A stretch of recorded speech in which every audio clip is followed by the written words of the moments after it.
Міндетті түрде менің Instagram парақшама жазылыңыз, осы YouTube парақшама жазылыңыз, және де сізге менің видеоларым ұнаса, міндетті түрде лайк басыңыз. Күнделікті сұрақтарды қарап, мен бір тақырыпты өте жиі кездесетін байқадым. Яғни көптеген қыздар да, жігіттер де бір сұрақты сұрай береді. Сол үшін бүгін сол бір сұрақты сізге оқып, оны біз талқылайық, да?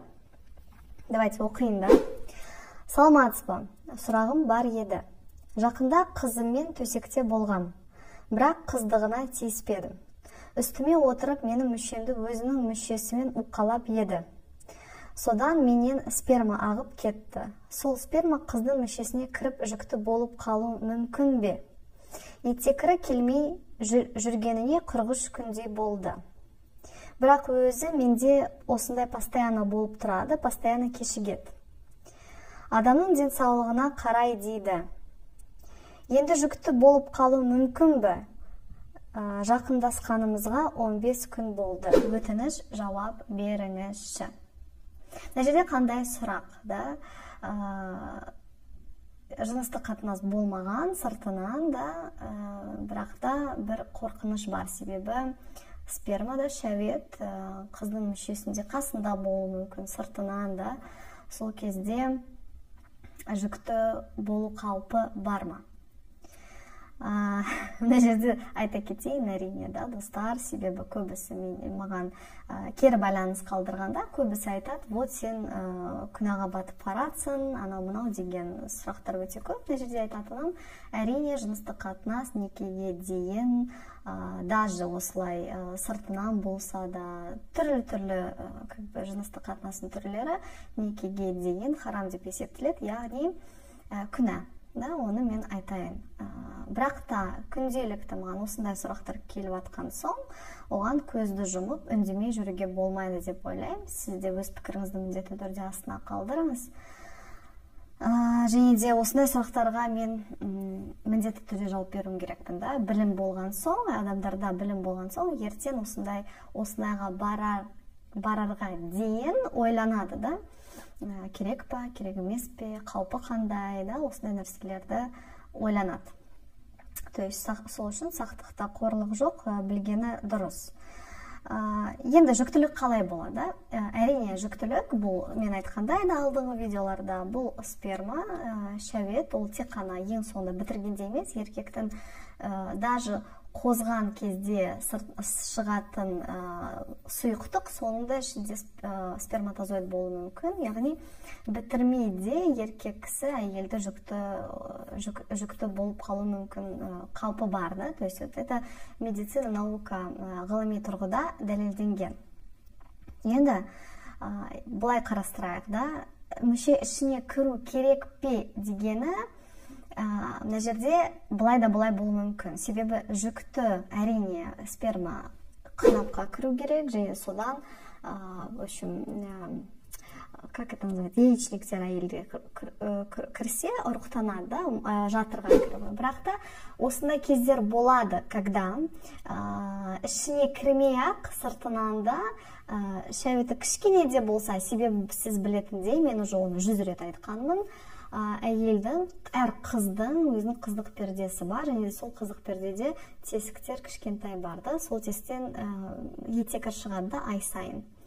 Вот осындай мүмкіншілік бар, және сіз оны міндетті түрде білуіңіз керексіз. Кейбір кезде ол прям көп тараған мәселе емес, бірақ бәрібір осындай бір мүмкіншілігі бар.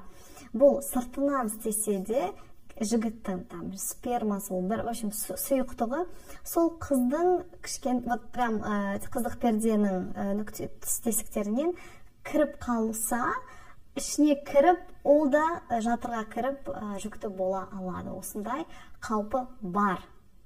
Мен айта алмаймын, осылай болуы мүмкін емес деп айта алмаймын. Себебі осындай жағдайлар болғанда, жыныстық қатынасқа түспеген, бірақ сыртынан аймаласып анау-мынау кішкене де шықты. И сондай да денесі сондай, қыздың да денесі сондай, жігіттің де спермасы прям мықты болған соң, жүкті болып қалу мүмкін.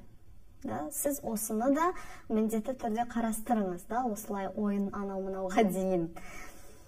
Вот, и етекірі келмей жүргенге 43 күн болды, осындай болады. Әрине, әйелдің етекірі өз уақытында келмесе, міндетті түрде тест на беременность, да, любой дәріханаларда сатылады, да, обязательно міндетті түрде қараңыз, жүктісіз ба, жүкті емессіз бе, оны қарастыру керек. Сразу да, оны күтпей, жүкті болғанына дейін, ну, в смысле, там бірнеше айлап күтпеңіз, да, кішкене уже кеш болып қалса, сразу тест жасаңыз, да. И әрине кейбір қыздарда болуы мүмкін, етекірі тоже былай да былай, бұл жерде қызға деген кеңесі, міндетті түрде гинекологқа барыңыз, сіз қыз болсаңыз, детский гинекологқа барыңыз, әрине қазіргі таңда детский гинекологтарды іздеу керек, да. Бірақ денсаулығыңызда осындай бір түрлі өзгерістер, әлі бір әртүрлі болса, все равно жақсы бір білікті маманды тауып барғаныңыз жөн, да, это менің жеке сізге кеңесім, барғаны дұрыс. Вот, осы нәрсе өте маңызды, себебі қазіргі кеше ғана тоже дәретке келген сұрақ, таблеткамен түсік жасайтындар өте көп, да. Әйел адамға бұл әрине әрқашанда стресс, да, мына жерге қыздарға да айтып жатырмын, қыздар жыныстық қатынасқа дейін мың ойлаңыз, ертең жүкті болып қалсаңыз не істейсіз, да. Түсік қайта-қайта жасайсыз ба, менің там оқырмандарымда кейбіреулер жазады, постоянно түсік, ол да сіздің денсаулығыңызға әсер етеді.